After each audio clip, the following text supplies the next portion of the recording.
Hello, I'm Ashley De La Tour, Operations Manager for Futures Northwest, and in this series, we are partnering with amazing organizations like the Washington Student Achievement Council to talk about information that's important for caregivers. And today's video is on how to create an FSA ID. Christina, do you want to introduce yourself and your role? Yeah, hi, I'm Christina Winstead. I work at the Washington Student Achievement Council, and I work with the 12th Year Campaign. In the 12th Year Campaign, what we do is we work to make sure that every student has access to being able to complete a financial aid application and college admissions applications as well. So we're here to support you as caregivers and your students that you're supporting. Yay, awesome. Okay, let's get started.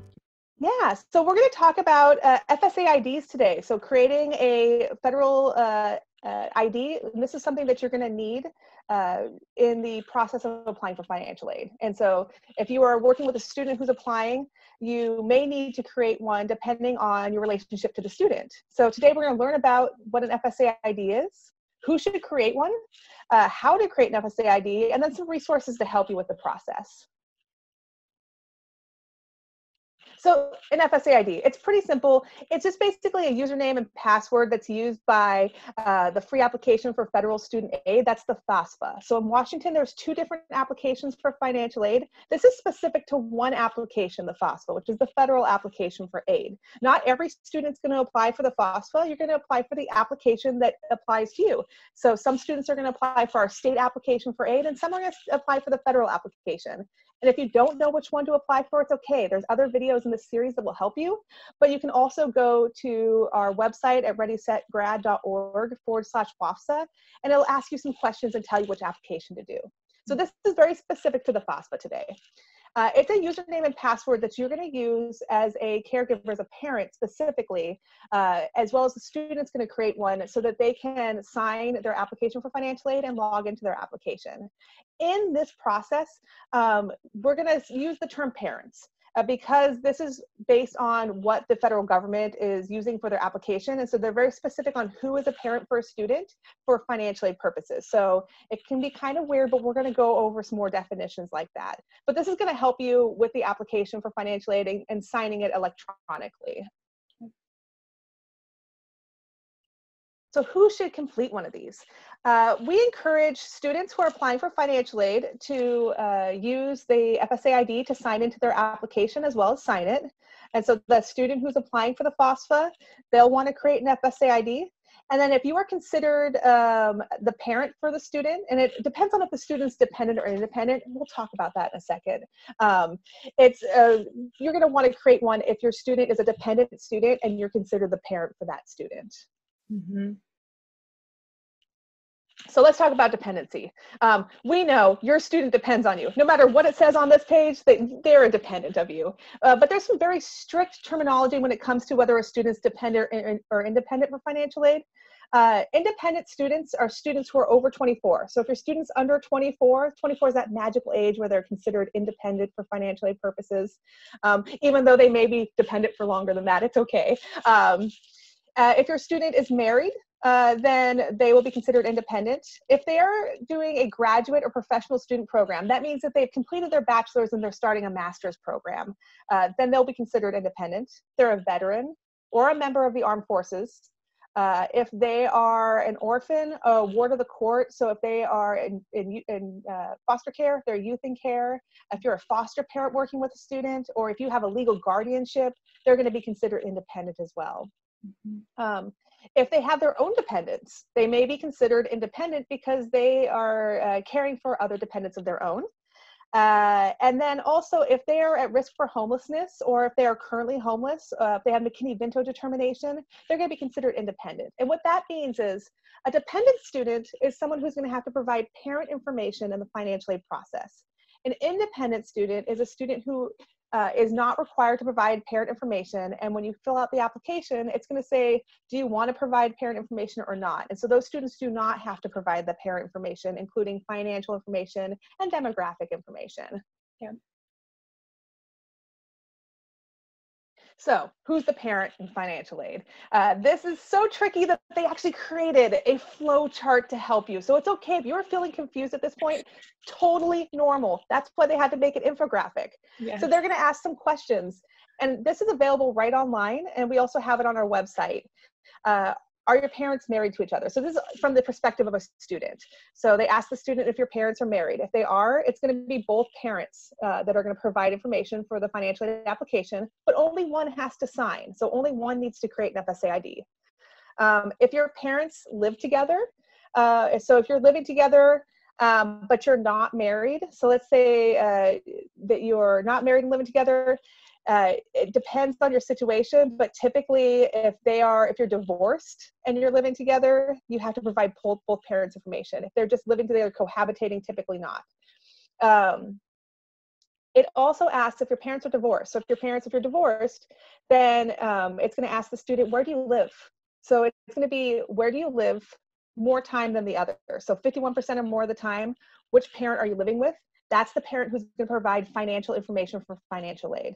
So, and I know that there's a lot of households who have a 50-50 split, but there's 365 days in a year, so I know they're sleeping somewhere one extra night than the other. So I encourage you to kind of think about which parent they're staying with the most, and that will be who provides financial information for financial aid. If the parent has remarried, it's the parent the student lives with the most and the spouse of that parent as well, so the step parent as well. And so you can kind of go through this. The people who are not considered parents in financial aid purposes are going to be grandparents, foster parents, legal guardians. If the student is living with a sibling and not the parents, or maybe an aunt or an uncle, they have a different living situation, those are not going to be who's considered the parent for financial aid purposes. And for some of those situations, they will be considered independent. Now, if you have a student that you're working with who's living in a situation where maybe they aren't living with a parent, they don't have contact with a parent, but it's asking for parent information, on the application they'll say, I can't provide parent information. And we want to make sure if the student is at risk by asking for parent information, if they're going to break a no contact order, or if their parent is incarcerated, they can do a request for dependency override for financial aid, which means, hey, I know it looks like this on paper, but the reality is this. And they can actually have an interview with a financial aid officer to determine them as dependent or independent. Yeah. Whoever the parent is, they're going to provide the financial information for the financial aid application for a dependent student. Perfect. So for creating an FSA ID, there are some requirements. You don't have to create an FSA ID to sign your student's application for financial aid. That's the cool part, is you can sign a paper copy. You just pop it right in the mail. At the same time, you can show your student how to dress an envelope. I've found that that's a challenging thing, because there's no more, it seems like pen pals aren't a thing anymore. So it can be a learning lesson for you and your student, as well as talking about mailing addresses and things like that. I've noticed when I go to schools, it can be a challenge. To create an FSA ID, though, you will need access to a computer, or your cell phone can work sometimes as well, and access to the internet. You will also need a social security number. If you don't have a social security number, that's fine. Don't worry. You'll be able to sign that paper application just like anyone else. You just won't be able to create an FSA ID.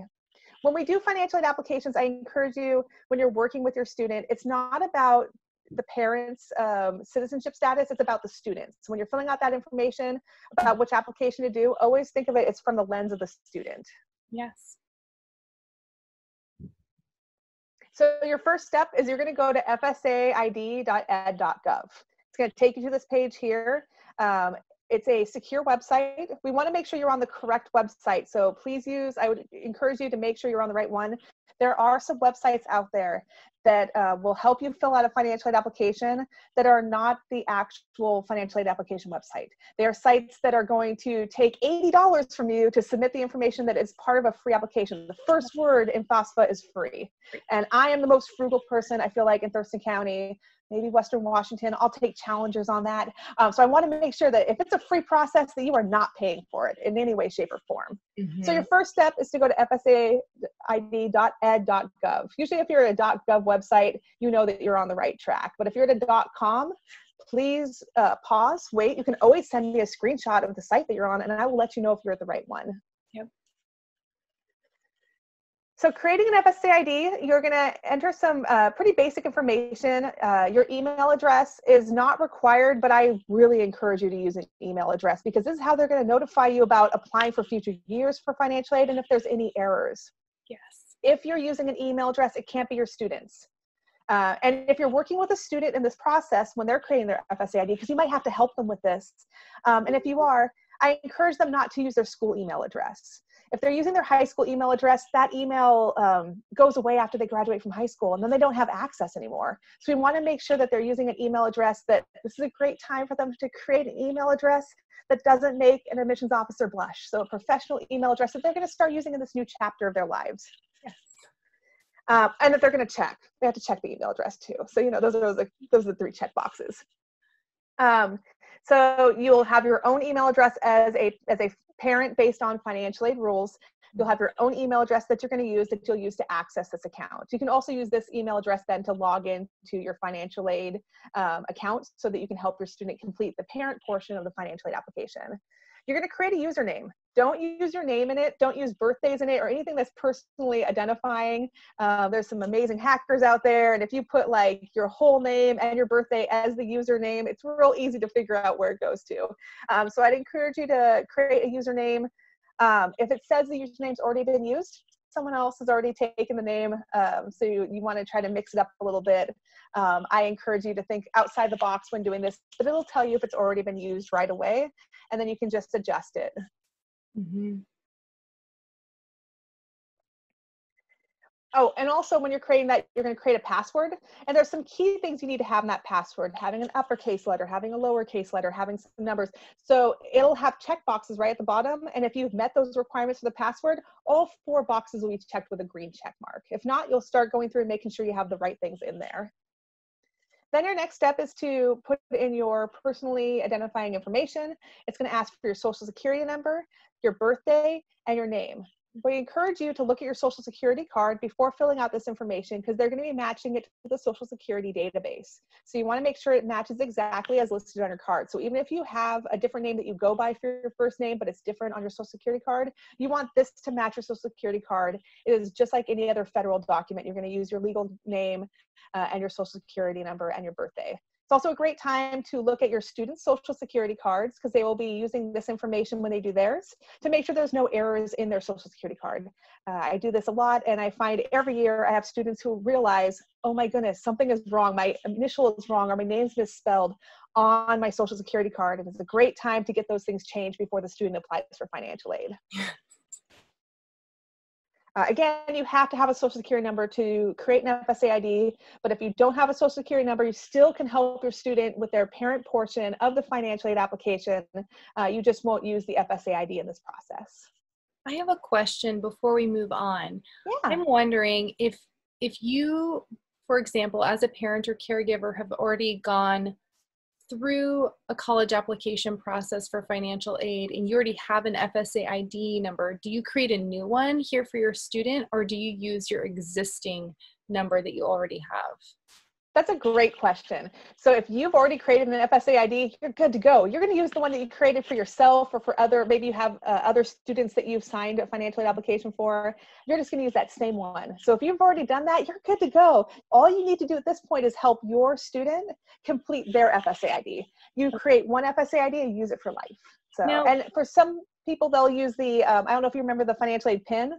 If you had a PIN back in the day, it's okay. You'll create an FSA ID if you have a PIN from back in the day. You'll just create a new FSA ID account and it'll connect the two. Okay, and what if you don't remember? Like you did it, but you didn't keep good track of where that information is? What is the step to take?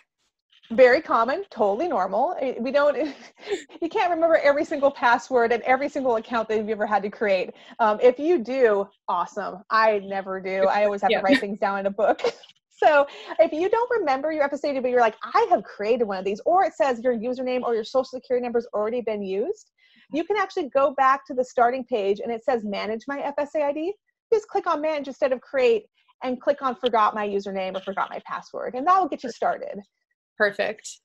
Yeah, it's very easy, very common. And sometimes people forget even making it. And so it's one of those things, you know, your student's senior year, you're going to be asked to create a lot of accounts and do a lot of things, and it can be a blur. So it's okay if you don't remember it. Awesome. So in your profile information, you're going to be providing general information as well as you're going to be providing a mobile phone number. If you have a mobile phone that you're using, I encourage you to enter it in here so that you can connect your mobile phone and your email to the same account. We'll talk more about verifying it in a second. But when you verify this information, your phone and your email, it just allows you to use those items to unlock your account. So if you forgot your password, you can actually use your phone number then to get a text message and unlock your account versus not having either of those things. If you don't have an email or a phone associated with your account and you try to unlock it, they can request verification of your identity from you, which means you have to send a photocopy of your state license or driver's license or photo ID in physically before they can unlock the account, which can take like up to 2 weeks. So we want to make sure that it's as easy as possible for you. So connecting it to either your cell phone or your email or both, which is the best, is really good. Yeah. You're going to see a summary, and you just want to make sure all the information is correct. Again, this is where there can be some challenges and delays if you don't verify the information as correct. Right. Then it's going to ask you some challenge questions. This is so if you do get locked out, it's totally normal, that it'll ask you some questions that you created and that you've answered. And then when you answer those correctly, you can reset your password. So you get 4 challenge questions, and 2 of them are drop-down box questions, very basic, you know, nickname, first car that you had, things like that. And then the other 2 questions, you get to make the question up yourself. And so in this process, I encourage you to utilize one of the resources, the FSA ID worksheet. It's where you can write down, and we have a link to it at the end, but it's where you can write down what question you created and the answer to that question, as well as the questions you selected. That way you have it all in one spot. And for these questions, I encourage you, they are case sensitive. So you want to make sure you write them down as you've written them in here, and that they are case sensitive and space sensitive too. Super important. Yes. After that, you're going to review all of your information. So this is one last time to review everything before you submit for an FSA ID. And so if you see an error, you can go back and fix it. But this is just another way to view the application for an FSA ID before you submit it. And it's the same kind of way that you're going to see the FAFSA itself. When you complete a FAFSA, right before you submit it, it gives you a list of everything. So you're not going screen to screen, but you can see it in a different format. And sometimes it makes it easier to catch any errors. So you want to double check this. And then just agree to the terms and conditions. I always encourage you, always read terms and conditions to see how your data is being used. And then if you approve of it, you can click agree and then continue. So we talked about verifying. We want you to verify your email and your phone number if you have a cell phone. And so if you've submitted a cell phone number, this is where they're going to ask you to verify that information. And all they do is they're going to text you usually a 6-digit code that you're going to type in. So you're going to, on here you can see the text message that you're going to get. It just says your FSA ID temporary secure code. You take that code, those 6 digits, and you're just going to type it into the secure code box. If you're doing all of this on your phone, you can cut and paste it real quick, but it's just real easy. When you put that code in there and it matches, then they're going to verify that you are actually the person who has that cell phone on them and that you verified it. Right. I have one quick question that I just thought of, going back to like the beginning of this application. Are there any language options if like English wasn't your first language? Are there ways to see this application in other languages? I know that you can do the financial application itself in Spanish, Okay. and I believe they have translated the FSA ID into Spanish as well. If not, there's also, if you use, sometimes when you use Google, you can use the translate option on there, and that will help a little bit as well. Brilliant idea. So just like selecting the word. Yeah, making sure that, that you're using the right browser. So if you're using, I know that Google Translate will help a lot with translating full web pages, and so that might be helpful as well. And it does have quite a few languages in there. Fantastic. Thank you. That's a great question. Next step is verifying the email. So this is where the email that you're going to use yourself as a parent, you're going to, don't close out the page. So you're going to leave your FSA ID application open, and you're going to open a second tab on your browser to go into your email, and then you're going to receive a 6-digit code again. You just cut and paste it and put it right into the verification spot, and then click submit. So you don't want to close out the page that you're on when it comes to the FSA ID, because if you do that, it resets and you have to start everything back over again. That so is you leave that open. Super important. Yeah, leave that one open. Don't close it. Never close out a financial aid page until you're fully done with it. So you're going to leave it open, but you're going to open up another browser. You're going to pull up your email, pull that code off, type it in or cut and paste it in to the application, and then click submit, and that's going to verify it. Sometimes, rarely, but it does happen, these emails can go to junk mail. So if you don't see an email popping up right away, it could be two things. It could be one, if your email was misspelled in the application itself, which happens, or that it's gone to junk mail. Just check your junk mail filters, and then you're going to add federal student aid as a safe party to receive emails from. Gotcha. So once it's created, woohoo, you're done. You've created your FSA ID. This is what happens next.